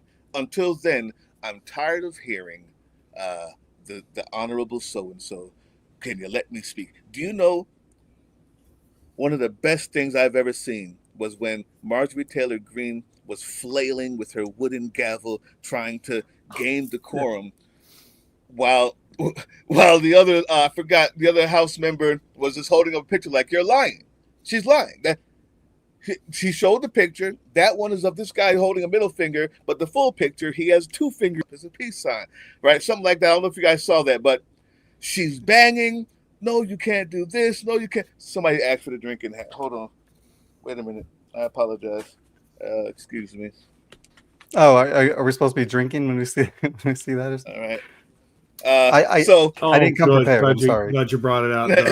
That's that means things is about to go crazy. So, but the big deal for me, it was such a poignant moment because she just didn't stop talking. I think for the first time, Democrats realized there's no such thing as decorum if not everybody's following it. You don't have to stop talking because the gavel's back. Yeah. You don't ever have to stop talking. As a matter of fact, you can stand up and do what. Besides taking a piss on the floor, you can do whatever you want and do that if you wanted to, if you felt so bold and entitled. But whatever you could do it. We're holding back and honoring rules. For what? Yeah, because they have a different rule book. I think that if whatever they have a different rule book, I think that there should be 15 senators or 15 House Democrats that go into every hearing that say to themselves, may I have this time, and then just go and just pass it on and never let them talk. Make their life a living hell. Make them have to go to bed mad and wake up hating to come to work because they know when they get there, they're going to only find belligerence and Lucy until we get a country back. That's what I think we should be doing. Now, it's hard to say that because I'm not running for office. But at some point, that's just what I think. At some point, there has to be an opposition. No, you're absolutely right. You're absolutely right. And I have this air of like speaking like I guess eloquently and a lot, but I'm probably 19 years in the Army, enlisted, E7. I'm very foul mouthed, and it'll probably come up a lot. I'm surprised I haven't done it here as much as I've already have. But I've been your anger translator. Exactly, yeah. But I'll give you an example of and I you guys kind of see it sometimes if you read my YouTube comments, but this last time, right, when the stupid ass bill was passed, right, And I decided to listen to Hakeem Jeffries, right? And I'll be honest, I haven't seen him as a leader since he's been one, but I literally sent an email because they don't answer like phones. It's insanely hard to get a hold of a congressperson. You would think it's easier. It's not. But I sent him an email because I don't live in his district, but he's the minority leader, so any Democrat or anybody can send him something.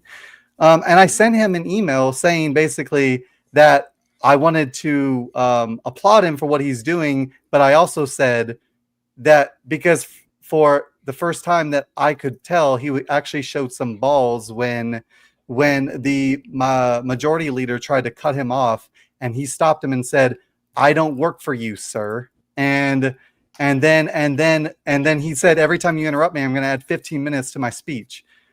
And like, I wish more people would do shit like that because you're letting these people run all over you, and I like you're letting these people propose stupid ass bills like putting Trump's head on fucking Mount Rushmore, or expunging his 34 felony counts for being a rapist, or the impeachment, it's like, so the previous 2 impeachments. So like they're over here actively doing things and then trying to use the rule book against Democrats because they know the Democrats are going to follow the rules. Well, Democrats need to not follow the rules anymore or use the rules to their advantage. One or the other, or both. I like that. Yeah, or both. 100%. Yeah. I never heard that. That made me feel good inside. I felt warm and fuzzy when you said, if you interrupt me again, I'm going to add 15 minutes to my speech. I can go to bed now. This is great. This is awesome. Yeah. Now senators have senators have no limit on debate time. Like they could talk forever. That's why you see like them go on like 30 hour long rants or whatever. And I don't know all the rules on the House time, but I want to say during the entire hearing they only get like a certain amount of time or something. I don't know, or like every time they speak they only get like 5 minutes or something, and then like they can pass the time off to other people. So I don't know all the ins and outs of the rules because I'm not like in there, but that would be like an easy adjustment. But whatever the rules are, they can just abuse the rules then. Yes, abuse the rules or don't follow them. I mean, don't follow them. Yeah. Actually, we have the Supreme Court that we have because the black president decided to fulfill the seat of one who died, and they just decided not to follow the rules of the Constitution. Well, we're a year out, so we're just not going to do it. That's right. Yeah. Yeah, and then that wasn't the problem when Trump was about to leave, but yeah. At that point, I realized, what the fuck are we doing? Wait a minute. Yeah. We could have done that? We could have done that. Why don't I have free healthcare? If we could have just done it, if we don't have to follow any rules, what have we been waiting for? The only people smart enough to realize that the only rules that matters is the one that I make up happens to be the evil side. God damn it, it's time. It's time. We can just not follow them until there's some sort of agreement reached. And it starts with, I think, the speeches, like the talking, the not letting you have a good day when you come to work. Like you're gonna have Marjorie Taylor Greene's gonna have to drag her fucking knuckles back to the mountain from which she fucking came, and only have good days, right? And only have good days when she's speaking to them, those 16 people in that county who voted for her. Because anywhere else she comes, it has to be a problem. It's a badge of honor for me if I get to the point where I live rent free in their idiotic minds. And like that'll be a great moment. Like when I start getting, I mean, I've already gotten like death threats and stuff, but like when I start getting more, I'm getting more, like I will like that. That's actually like to me like a badge of honor because that means that I'm now affecting them, right? They are seeing me, which was the whole point of me running. I mean, the whole point of me running is to win, but like I will be seen, and so And so once they start seeing me, like that'll be when I start, feeling certainly more empowered. I wanted to say this. AOC also did that too. There was I'm talking about AOC and Al Green, who also kind of dissented and actually showed well, not actually showed balls. Like AOC has bigger balls than most of the Republicans over there, but but Al Green also did this, right? So when AOC was speaking, I don't remember the committee, but she was speaking and they kept stopping her to say that, would the gentlewoman not talk to the American people and address the other person. I think they were debating something. There's a rule in the House that you don't talk directly at the other person. Like you don't direct your remarks to another person who's on the thing. You have to direct it to the chair. Oh, like you wouldn't direct your remarks at like we see Jasmine Crockett go off. She'll be talking to the committee chair and talking shit about Marjorie Taylor Greene, but she won't say her name. But she'll be talking shit to the chair. That's the system they have. If I was to call somebody a bad built butch body, yes, exactly it. She says it to the chair, it's fine. She says it to the other person, she's in violation. Okay, well, yeah, in this term, I guess she wasn't quote addressing. Then she wasn't addressing another congressperson. She was addressing the American people, is what he was saying. Mm-hmm. So like the cameras were there, and she was looking at the American people, and that's what he had issue with. But at one point, she told him she goes, no, I'm going to talk to them because I'm talking about them. Like so, there was that. There's that time where she did that, and then Al Green got censured, right? And I thought censored was like a big deal. It's not. It's like a letter of reprimand. Who the fuck cares? But anyway, it's a letter of reprimand. Yeah, because but at this point, and Jasmine Crockett said it, at this point, it's like a badge of honor to get censured now, because that means that we pissed off the Republicans enough that they voted to censor them. And like again, a letter of reprimand. Does a letter of reprimand stop you from getting elected? Like a letter of reprimand might stop you from being like the minority leader or something. But what the Republicans found out. What the Republicans found out is that a letter of reprimand gets you elected. Republicans have found out that I don't have to care about you, you stupid, poor, dirty insects that I only use for my own self-gratification and money. I don't have to care about you. I can just talk big. I can just be the most dumb. I can just say, oh, I hate this and I hate that, and get the most censured. Say that I can talk about Jewish space lasers, and you will elect me because you just want to see the fight. You want to see the fight. Democrats, wakey. You actually have the right thing. There's a part of the electorate that wants to see the worst aspects of the Jerry Springer show in their Congress every single day. I mean, this isn't as violent as Congress has been before. I mean, I thought it was ridiculous when I don't remember who they were, and I was really disappointed at this one. But he's a senator who, prior veteran, I don't remember his name, but him and another like senator were going to like fight during a debate, and Bernie Sanders had to be like. They basically listened to Grandpa when he told him to sit down, right? And I thought that was weird, but that's not like back in like other Congress ago, and I don't remember when, but I know like it's happened before. Like there used to be all out brawls in Congress, like congressmen fighting each other over like bills and almost always it's a representative from South Carolina. Hey, there you go. Sorry, it almost always is. All the historical ones has involved Sumner and the other guy, that doesn't surprise me because I grew up in South Carolina before I joined the Army. I was not born there, but I grew up there, and their way of talking about the good of Strom Thurmond was a whole mind evolution thing that I've never known until I became an adult. But I say that to say I'm not surprised that a lot of it comes from South Carolina. That's what I would say.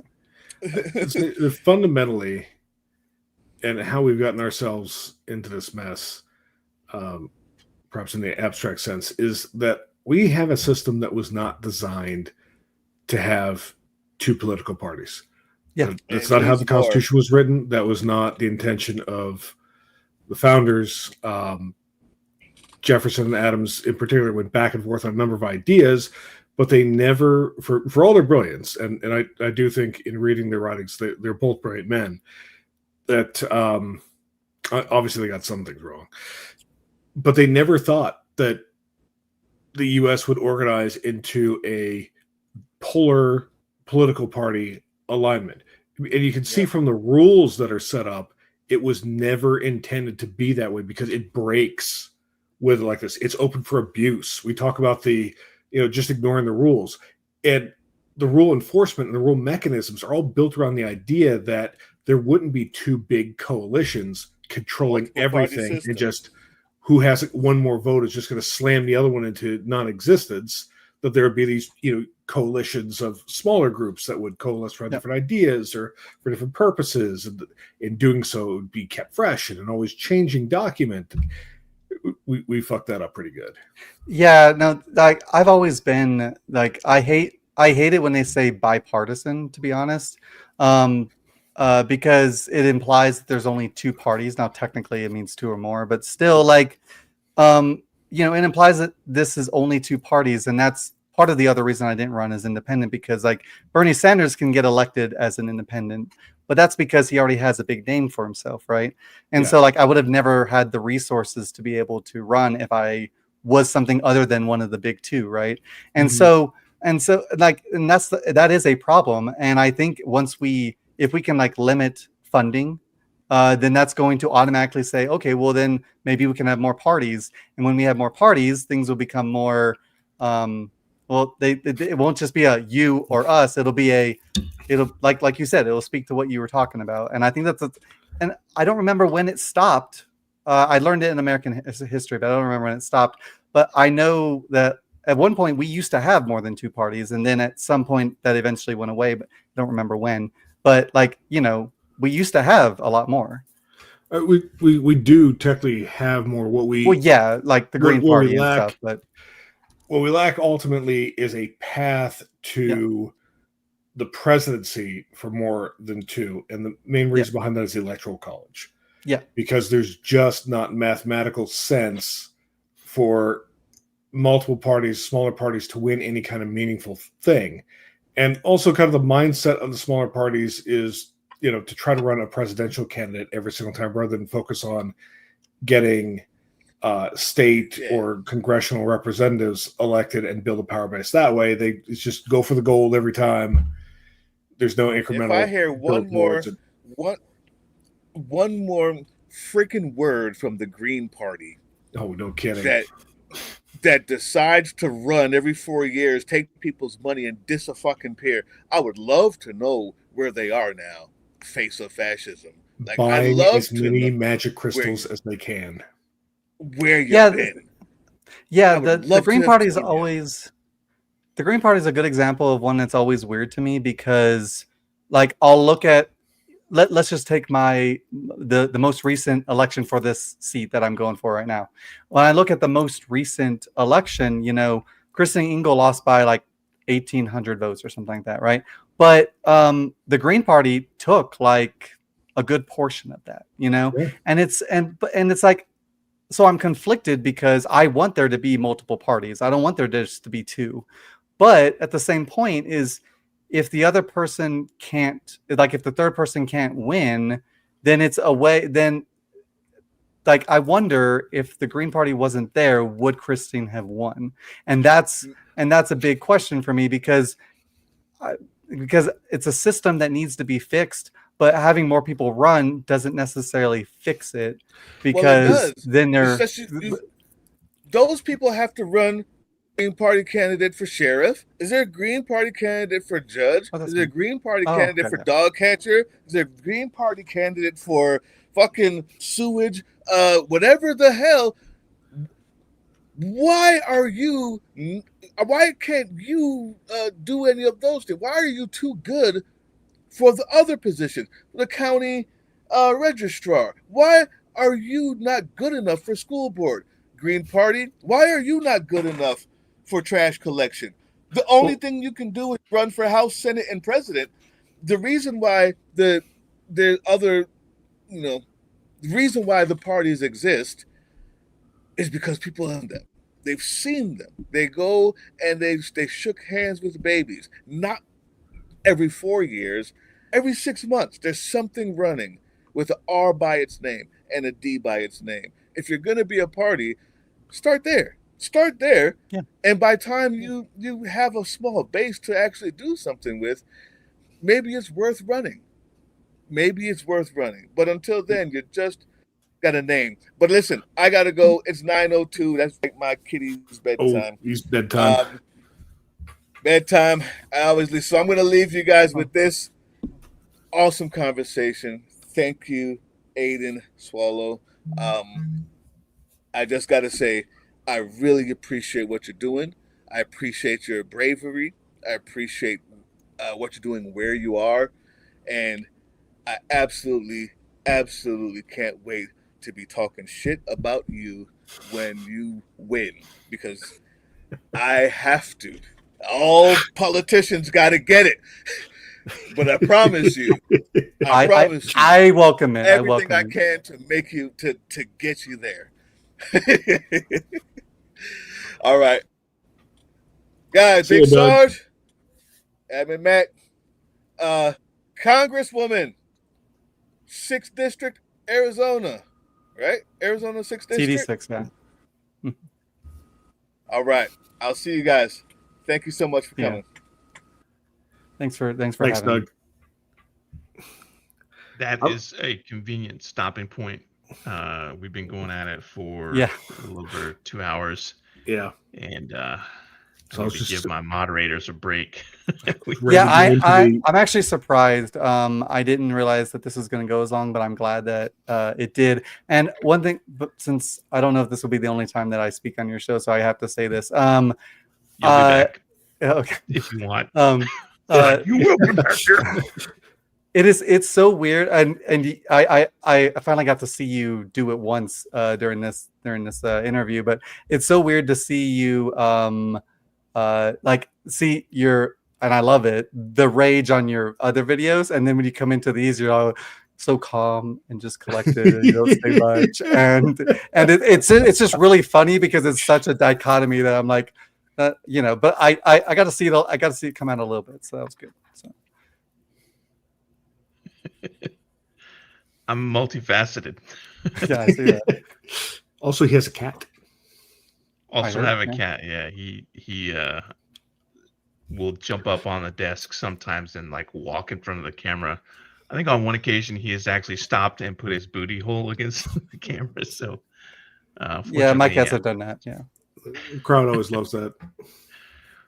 for sure. it's like really hard though, like to summon the rage when the cat is there. Like I've done it on occasion, and he just kind of like I would hold him, and he would just kind of look up and be like, "What are you doing?" Why are you so loud? Yeah, it's funny. Now he's just like, "I don't want to be held by anybody. Go fuck off." I understand that energy. No, for sure. But I know that you were trying to wrap it up, so that I really do appreciate that you guys took. I've reached out to other organizations, and not many of them have, and because I'm not quite a big name yet, and so I appreciate you all giving me the opportunity and just talking for probably, we didn't plan for it to go this long, but it did, and I'm happy that it did, and I appreciate the difficult questions that you all were asking. I always welcome those, and I would be happy to come on the show anytime or help you guys with anything. So just let me know, for sure. Certainly We'll happy to have you definitely be back. in touch. Do what? What did you say? I'm sorry. Matt, you go what'd say? first. Oh, I was saying we'd certainly be happy to have you back. Thank you. That's basically what I said. Yeah, just less eloquently. Let's All right, I know you guys normally talk about nerd stuff after this, like D&D or your individual or like your individual things that you're doing because you're doing a ton of stuff. So I'll go ahead and I'll let you guys go. But like I said, it was amazing, and just let me know anytime you want to talk again. So Absolutely. All right. Thank you very much for your time. Thanks. I got no nerdy shit. I just want to say June 6th, Friday, June 6th, Washington, D.C. The Fam of Liberty will be assembling to represent at the Unite for Veterans rally. We are not assembling for any parade. We're not going to do any. We're not showing up, period. Go somewhere else. Go fucking have a sandwich at the pub. Go to your state capital and protest there. Tune in to the Pope's live stream or whatever, but don't fucking go to DC. Just stay the fuck out. And definitely don't show up dressed as a taco. Yeah. Because they'll be like, look at all these people in the crowd, even though it's like fucking 100,000 tacos. They'll be like, this is us. Some bullshit. So fuck it. It's a true story. Anyway, that's all I got. I've had a long day at work, so let's just gonna go smoke a bowl. I gotta go back to work. Someone blew away 34,000 security permissions, and I get to put the jigsaw puzzle back together again. Fuck you, pay me. Yeah. All right. That is our time for this evening. 2 claps and a Rick. Woo! Y'all be safe.